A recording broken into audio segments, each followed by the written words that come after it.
Good afternoon guys. Nalagay tayo ng spool ng para sa NK625. Ito ang dumating sa atin sa Shopee. Pero ang problema, walang instruction, pero alam naman natin kung paano yan Analyze lang yan. At saka ingat tayo sa dalawa, may extra extra thread tayo. Ang isa medyo makapal, ang isa fine thread.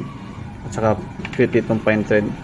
Pag hindi siya papasok, huwag yung pilitin kasi baka ma-lost thread. And kailangan natin ng allen ito, swak dito, at saka thread lock, at saka ito ang pag-assemble. Yan, sorry wala tayong normal lang tayo.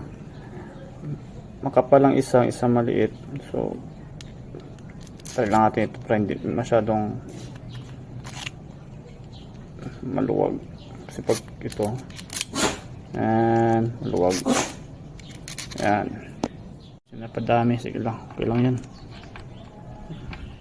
Yan, smooth lang, smooth as butter lang yan siya. Simpleng vlog lang tayo, at least nakakatulong din, at saka enjoy tayo mag-upgrade na motor ng accessories. Ganun natin pangalan para medyo maganda. Yan. Kahit wala tayong torque system, ito lang yan. Marunong naman tayo para di lost thread. Yan.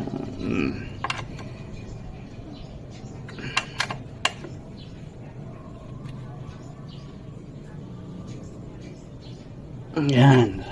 So, nice na. Nakalagay na, dalawa. Yan. Lagay ko yan kanina. Salamat guys.